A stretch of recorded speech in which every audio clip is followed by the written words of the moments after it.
Staff Sergeant Silas Doc, Kincaid scanned the triple canopy jungle, his thumb hovering over the safety of his M16. The air in the insertion zone felt heavy, not just with humidity, but with absolute silence, a silence too profound for the A Shau Valley.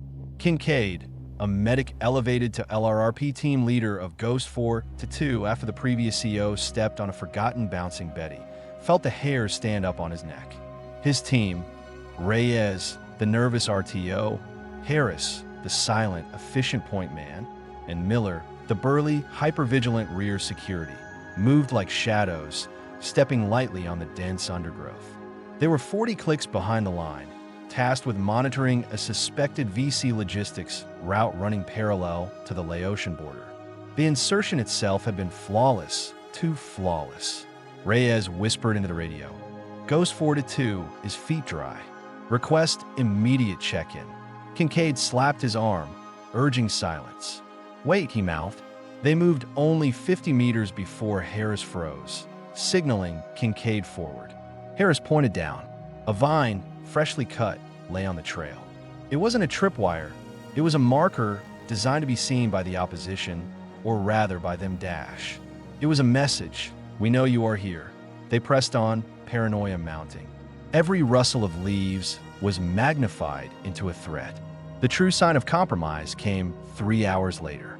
Miller, sweeping an area near a dry stream bed, found a perfectly serviceable Claymore mine, aimed at their approach path, but the detonator wire had been clipped neatly 2 inches from the charge. It was not a dud. It was deactivated intentionally. The VC had not missed them. They had seen them, prepared a trap, and then, inexplicably, dismantled it before their arrival. The implication hit Kincaid like a physical blow. The enemy wasn't trying to hide their presence. They were broadcasting their dominance. They were playing a different game, and Kincaid suddenly felt less like a hunter and more like prey being ushered down a narrow, predetermined hallway. The journey to the designated observation post, OP, became a silent, excruciating inventory of missed opportunities. Ghost 4-2 was moving through what should have been a heavily contested area, yet they encountered nothing but the remnants of potential ambushes. In one bamboo thicket, Harris found 3 empty ration cans, American issue, cleaned out and stacked neatly, still slightly warm from the sun. The enemy was shadowing them within minutes, perhaps seconds, of their passing. This realization eroded the core tenets of LRRP training: stealth and surprise. The VC had seeded the ground, inviting the Americans deeper, not through incompetence but malice. Kincaid realized they were moving through a carefully curated museum of psychological torture. He forced the team to maintain strict silence, communicating only through complex hand signals. Reyes, the youngest, started chewing the inside of his cheek until it bled. Miller, usually a rock, began twitching, his eyes flicking constantly between the canopy and the ground. "They're playing with us, Doc," Miller finally hissed during a water break, his voice barely audible above the insects. "Why don't they hit us?" "What?" Kincaid offered only the canteen and a cold stare. They reached the OP just as the tropical downpour began, a curtain of water that reduced visibility to 3 feet. The OP was situated on a small ridge overlooking the suspected logistics hub, but the clearing below, which should have been teeming with activity, was eerily empty. Just mud and jungle. No trucks, no caches, no troop movement. 48 hours into the mission, they had found nothing but evidence that they were being watched, studied, and allowed to live. The waiting game had truly begun. Day 2 was consumed by the monsoon, turning the ridge into a muddy purgatory. The OP was now a trench of slick clay, and the men were soaked through, their uniforms clinging to their skin like cold bandages. At 0900 hours, Reyes managed to punch through the jamming and reported their status. Negative contact. Objective appears empty. Request extraction. Over. The response was immediate and crushing. Ghost 4-2. Negative extraction. Priority shift due to SAR mission up north. Maintain position. Wait for new window. Repeat, wait. The order hung in the sodden air, wait. They had risked deep insertion only to become static targets. Kincaid felt a cold dread settle in his gut. The VC knew exactly where they were, knew they were isolated, and now knew they were anchored by orders. The rain, instead of masking sound, seemed to amplify the jungle's oppressive quiet. The waiting was not passive. It was a corrosive process. The human mind demands action to manage fear. Inactivity allows fear to crystallize into certainty. Miller began digging a secondary defensive position, driven by frantic energy. Kincaid had to stop him. Any unnecessary noise or movement was a confirmation of their position. They sat, eyes burning, staring into the opaque gray wall of rain. The only sounds were the incessant drumming on the triple canopy and the low, rhythmic churning of their own anxiety. Then, Reyes stiffened. He pointed toward a dense patch of elephant grass 50 yards away. Kincaid listened. Nothing. Reyes insisted. I heard a cough, document clear as a bell. Not a monkey, not a bird. A wet human cough. Kincaid raised his rifle. If the enemy was close enough to cough, they were close enough to strike. But the strike never came. The silence returned, thicker and more mocking than before. The enemy was using the weather itself as part of the psychological campaign, maximizing their sensory deprivation. By the third morning, the sun broke through the clouds, transforming the jungle's steam into a stifling, visible heat. Water rationing had already begun. The true cost of the inaction started to manifest not in wounds, but in frayed sanity. Harris, usually impervious, reported that his point position had been visited. He hadn't seen movement, but the meticulous arrangement of his gear had been subtly altered. His rifle sling, which he always wrapped twice around the stock, was now wrapped 3 times. His canteen was slightly shifted. He was certain. Kincaid dismissed it as heat stress and paranoia, but inside he knew better. The enemy was violating their personal space, making their presence felt in the most intimate, unnerving ways possible. The ultimate violation, however, was found by Kincaid himself. Resting against his main patrol pack, directly on top of the map pouch, was a single, gleaming item, a 5.56 by 45 millimeters round. It was highly polished, unfired, and perfectly centered. It was not a drop bullet. It was a delivery. It was a clear, unambiguous message. We have been here. We could have killed you. We chose not to. The team stared at the brass casing, their faces pale and slick with sweat. The psychological pressure became unbearable. Miller cracked first, screaming a guttural curse at the jungle. Leveling his M16 and firing a short, uncontrolled burst into the nearest thicket. Kincaid had to tackle him, slamming his head against the mud to stop the noise. You do that again, Miller, Kincaid grated, holding the man down until his struggle subsided, and I'll drop you myself. We break contact, my way, or we die here like fools. The shots, though brief, were a siren call. Kincaid knew their position was now irrevocably confirmed. The VC had achieved their goal, forcing the Americans to break discipline and reveal themselves, not through combat, but through psychological implosion. The 4th day brought exhaustion bordering on delirium. The heat was a tangible enemy, drawing the last reserves of strength from their bodies. The waiting had become physical pain. Kincaid calculated their water supplies, enough for 8 more hours of strict rationing. They hadn't moved in 72 hours, adhering strictly to the extraction hold order, but the lack of movement was killing them faster than any VC bullet. They were victims of strategic patience. Harris reported seeing the shadows, figures moving just outside the ring of visibility, always disappearing when he turned his head fully. Reyes kept muttering about the polished bullet, repeating, "They loaded it for us, document." They loaded the chamber and waited. Kincaid fought his own mind, which kept replaying the sounds of the night. Not gunfire, but the sound of distant, rhythmic sawing, sometimes accompanied by low, unintelligible singing. Was it real? Or just the jungle playing tricks? He realized the genius of the enemy strategy. They weren't waiting for the U.S. patrol to execute their mission. They were waiting for them to achieve total psychological failure. The VC wasn't interested in the logistics hub. They were interested in the patrol itself, using it as a training exercise in endurance warfare. Kincaid made the decision. They couldn't wait any longer. Or to be damned. Reyes, Kincaid whispered, his voice dry and strained. Try to raise headquarters. Tell them we're aborting the OP. We're moving west, toward LZ Serpent, 15 clicks. Emergency extraction. Use minimum burst and code words only.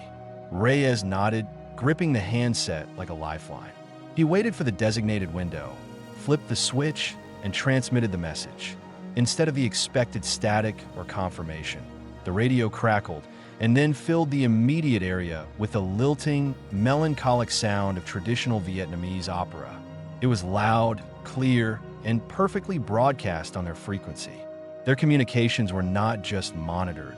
They were completely compromised and being openly mocked. The lifeline was cut. The movement commenced immediately, fueled by desperation rather than stealth. They were now operating under the assumption that the VC knew their destination, their water levels, and their mental state. The 15-click march to LZ Serpent, a desolate clearing created by an old B-52 strike, was going to be the most dangerous period of the entire operation. Kincaid placed Harris on point, instructing him to ignore all peripheral movement and focus solely on navigation. Their route followed a deep, dry stream bed, offering marginal cover from above, but making them vulnerable to flanking fire. Yet, the enemy still refused to engage. As they rounded a bend, Harris stopped, signaling Kincaid forward. Resting on a smooth, water-worn stone was a handful of steaming hot, half-eaten rice balls wrapped in banana leaves. They had been left within the last 5 minutes. The enemy wasn't just shadowing them. They were literally walking in their footsteps, maintaining a distance of calculated proximity. Kincaid felt a chilling certainty. The VC was letting them carry their heavy equipment, letting them exhaust their strength, letting them burn through their remaining water. This wasn't stalking, it was escorting. The jungle pressed in, a suffocating green maze. Miller, his face gaunt, began muttering prayers. Reyes kept checking his pack, terrified that the polished bullet had reappeared. They moved for 6 relentless hours, covering maybe 4 clicks. Every time they stopped to rest, they found a new calling card. A fresh cigarette, but still shedding ash. A neat stack of 6 sharpened bamboo, stakes positioned just off the main trail, clearly visible. It was torture by anticipation. Kincaid knew the VC had the numerical advantage and the terrain advantage. They were waiting for the moment when Ghost 4-2 was too dehydrated, too broken, or too close to the LZ to mount an effective defense. They were grooming them for the final harvest. As dusk descended on day 5, the team finally reached the perimeter of LZ Serpent. The clearing was an ugly, blasted patch of earth, surrounded by thick, shattered tree line, ideal for extraction and equally ideal for an ambush. Kincaid called the remaining team members into a tight circle, his voice rough. We've got half a canteen of water left. We hit the LZ at first light. Reyes, try one last call tonight. Keep it tight. They established a temporary defensive position deep within the shattered trees surrounding the clearing, resisting the urge to settle on the relative safety of the open LZ floor. Kincaid sat shivering despite the heat. He reviewed the events of the last 96 hours. The VC had demonstrated incredible restraint. They had allowed the patrol to suffer, to decay mentally, minimizing their own risk while maximizing the enemy's demoralization. Kincaid concluded that the ambush would not come as a result of their movement, but as a result of their expected safety. The VC would let the Huey come in, confident the exhausted Americans would run straight into the kill zone. The silence of the night was the most unnerving yet. No colgues, no scrapping, no pera. Just the absolute, heavy quiet of calculated anticipation. Kincaid realized the trap wasn't the LZ. The trap was the expectation of the LZ. He spent the next 3 hours, using the last of his energy, directing the team to break down their defensive position and establish 3 new, tiny hides 60 yards outside the tree line, overlooking the LZ. He was reversing the ambush. They would let the extraction chopper arrive, let the VC move into their prepared firing positions surrounding the clearing, and then Ghost 4-2 would strike from their blind flank, turning the hunters into the hunted. It was a desperate, suicidal gamble, relying entirely on the VC's confidence that the Americans were too broken to think tactically. The wait through the final hours of darkness was the most profound test of endurance. Every insect sound, every shift of the wind, sounded like enemy movement. Harris reported seeing faint, rhythmic light flashes near the east end of the clearing, the glow of cigarettes or perhaps signal mirrors, confirming the enemy was positioning themselves. They were setting up the crescent of fire, patiently awaiting the dawn. Kincaid lay prone in the muck, his rifle resting on a root, watching the faint outline of the clearing. He had issued strict orders, absolute fire discipline. They would not engage until the first enemy shot was fired at the approaching chopper, signaling the VC commitment to the ambush position. Reyes, shaking violently, managed to transmit the extraction request just as the sky began to gray. A short, sharp code burst. The confirmation came almost instantly. Ghost 4-2, extraction inbound. ETA 15 mics. Standby. Kincaid felt a surge of adrenaline, swiftly followed by a paralyzing wave of exhaustion. 15 minutes. The sound of the incoming Huey, the distant, familiar, rhythmic thwack, thwack, thwack, began to filter through the jungle. The VC, now certain of their success, began to move into their final positions around the perimeter of LZ Serpent. Kincaid could hear the subtle shifting of camouflage, the soft metallic clink of AK magazines being seated, the rustle of bodies settling into the tall grass. They were surrounding the LZ, creating a perfect bowl of death. Kincaid raised his hand, counting down the seconds, waiting for the sound of the first incoming fire that would signal the ambush commencement. The Huey, piloted by a veteran warrant officer, flared hard over the LZ, kicking up a storm of dust and debris.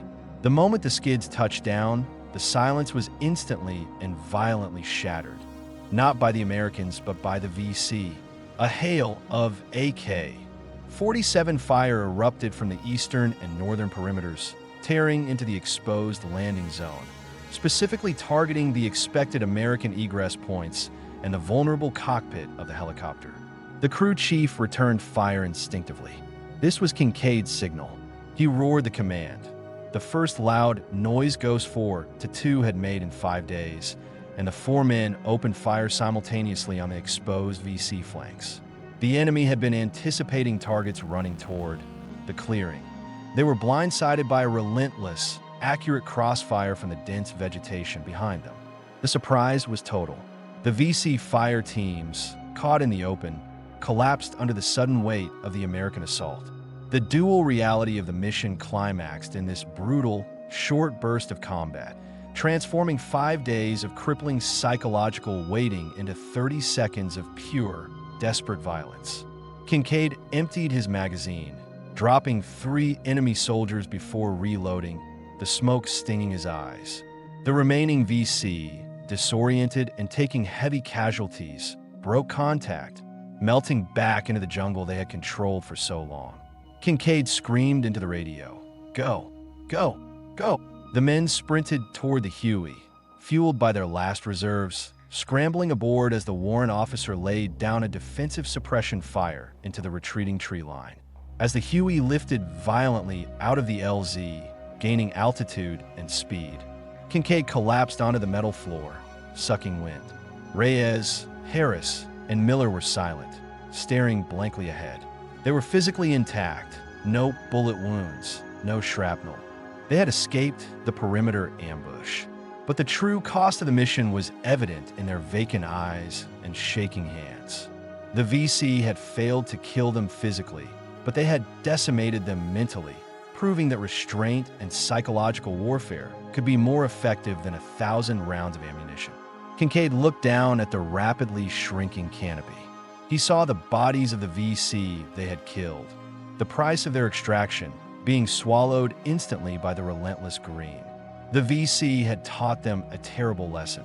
that the most terrifying enemy wasn't the one who attacked, but the one who watched, waited, and systematically destroyed hope. The mission debrief would record minor engagement, successful extraction, but Kincaid knew the truth. They had not been defeated by force, but by the anticipation of it.